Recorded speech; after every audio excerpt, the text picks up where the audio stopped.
ಬರೀ ಕರ್ನಾಟಕ ಮಾತ್ರವಲ್ಲದೆ ಇಡೀ ಭಾರತೀಯ ಚಿತ್ರರಂಗವೇ ಮೌನವಾಗಿದೆ. ಕಾರಣ, ನಮ್ಮ ಹಿರಿಯ ನಟಿ, ಅಭಿನಯ ಸರಸ್ವತಿ ಸರೋಜಾದೇವಿಯವರು ನಿಧನರಾಗಿದ್ದಾರೆ. ತಮ್ಮ ಬೆಂಗಳೂರಿನ ಮಲ್ಲೇಶ್ವರಂನಲ್ಲಿರುವ ತಮ್ಮ ನಿವಾಸದಲ್ಲಿ ನಿಧನರಾಗಿದ್ದಾರೆ. ಸರೋಜಾದೇವಿಯವರು ವಯೋಸಹಜ ಅನಾರೋಗ್ಯದಿಂದ ಇವರು ಬಳಲುತ್ತಿದ್ದು, ಇಂದು ಮುಂಜಾನೆ ಸುಮಾರು 8:30ಕ್ಕೆ ತಮ್ಮ ಕೊನೆಯುಸಿರನ್ನು ಎಳೆದಿದ್ದಾರೆ. ಸರೋಜಾದೇವಿಯನ್ನು ಆಸ್ಪತ್ರೆಗೆ ಕರೆದುಕೊಂಡು ಹೋಗಲಾಯಿತು. ಆದರೆ ಅದಾಗಲೇ ಅವರು ನಿಧನರಾಗಿದ್ದಾರೆ ಎಂದು ತಿಳಿದು ಬಂದಿದೆ. ಇನ್ನು ಸರೋಜಾದೇವಿಯವರು ಚಿತ್ರರಂಗಕ್ಕೆ ತುಂಬಾ ಕೊಡುಗೆಯನ್ನು ಕೊಟ್ಟು ಹೋಗಿದ್ದಾರೆ. ಹೌದು, ಅವರು ಕನ್ನಡ ಚಿತ್ರರಂಗದ ಮೊದಲ ಸೂಪರ್ ಸ್ಟಾರ್ ನಟಿ ಎಂದೇ ಗುರುತಿಸಲ್ಪಟ್ಟವರು. ಸುಮಾರು 6.5 ದಶಕಗಳ ಕಾಲ ಚಿತ್ರರಂಗದಲ್ಲಿ ಸಕ್ರಿಯರಾಗಿದ್ದ ಅವರು ಕನ್ನಡ, ತಮಿಳು, ತೆಲುಗು ಮತ್ತು ಹಿಂದಿ ಸೇರಿದಂತೆ 5 ಭಾಷೆಗಳಲ್ಲಿ 200ಕ್ಕೂ ಹೆಚ್ಚು ಚಿತ್ರಗಳಲ್ಲಿ ನಟಿಸಿದ್ದಾರೆ. 1995ರಲ್ಲಿ ಮಹಾಕವಿ ಕಾಳಿದಾಸ ಅವರ ಮೊದಲ ಚಿತ್ರವಾಗಿತ್ತು.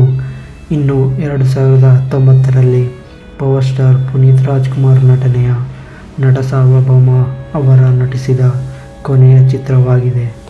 ಇನ್ನು ಸರೋಜಾದೇವಿಯವರ ಪ್ರಮುಖ ಚಿತ್ರಗಳನ್ನು ನೋಡುವುದಾದರೆ ಕಿತ್ತೂರು ಚೆನ್ನಮ್ಮ, ಅಣ್ಣ ತಮ್ಮ, ಭಕ್ತ ಕನಕದಾಸ, ಬಾಳೆ ಬಂಗಾರ, ನಾಗಕನ್ಯೆ, ಬೆಟ್ಟದ ಹೂವು, ಕಸ್ತೂರಿ ನಿವಾಸ, ಬಬ್ರುವಾಹನ, ಕಥಾಸಂಗಮ, ಅಮರಶಿಲ್ಪಿ, ಜಗಣಾಚಾರಿ, ಅಲ್ಲಮ್ಮನ ಪವಾಡ, ಅಗ್ನಿ IPS ಮುಂತಾದ ಅನೇಕ ಜನಪ್ರಿಯ ಕನ್ನಡದ ಚಿತ್ರಗಳಲ್ಲಿ ಇವರು ನಟಿಸಿದ್ದಾರೆ.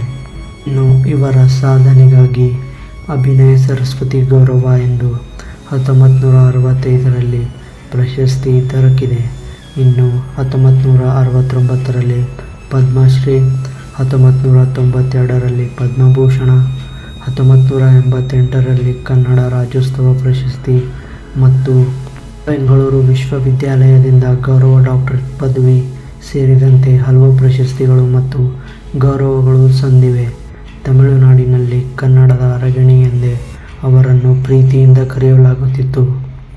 ಸರೋಜಾದೇವಿಯವರು 1967ರಲ್ಲಿ ಹರ್ಷ ಅವರನ್ನು ವಿವಾಹವಾಗಿದ್ದರು.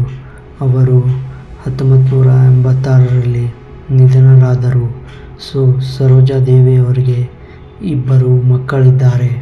ಇನ್ನು ಸರೋಜಾದೇವಿಯವರ ನಿಧನಕ್ಕೆ ಮುಖ್ಯಮಂತ್ರಿ ಸಿದ್ದರಾಮಯ್ಯ, ಉಪಮುಖ್ಯಮಂತ್ರಿ DK ಶಿವಕುಮಾರ್, ನಟ ದರ್ಶನ್, ನಟಿ ಸುಮಲತಾ ಅಂಬರೀಶ್, ಸಾಧು ಕೋಕಿಲ, ಕಿಚ್ಚ ಸುದೀಪ್, ರಜನಿಕಾಂತ್, ಖುಷ್ಬೂ ಸುಂದರ್ ಸೇರಿದಂತೆ ಅನೇಕ ರಾಜಕೀಯ ಗಣ್ಯರು ಮತ್ತು ಚಿತ್ರರಂಗದ ಪ್ರಮುಖ ಸಂತಾಪ ವ್ಯಕ್ತಪಡಿಸಿದ್ದಾರೆ.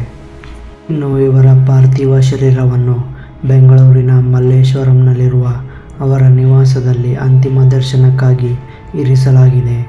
ಮಂಗಳವಾರ ಅವರ ಹುಟ್ಟೂರು ಚನ್ನಪಟ್ಟಣ ತಾಲೂಕಿನ ದಶವಾರದಲ್ಲಿ ಪ್ರತಿ ಹರ್ಷ ಅವರ ಸಮಾಧಿಯ ಪಕ್ಕದಲ್ಲೇ ಒಕ್ಕಲಿಗ ಸಂಪ್ರದಾಯದಂತೆ ಅಂತ್ಯಕ್ರಿಯೆ ನಡೆಯಲಿದೆ.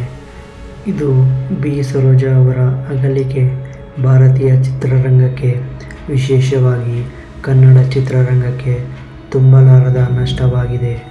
ಅವರ ಅದ್ಭುತ ಅಭಿನಯ ಮತ್ತು ಕೊಡುಗೆ ಸದಾ ಸ್ಮರಣೀಯವಾಗಿ ಉಳಿಯಲಿದೆ.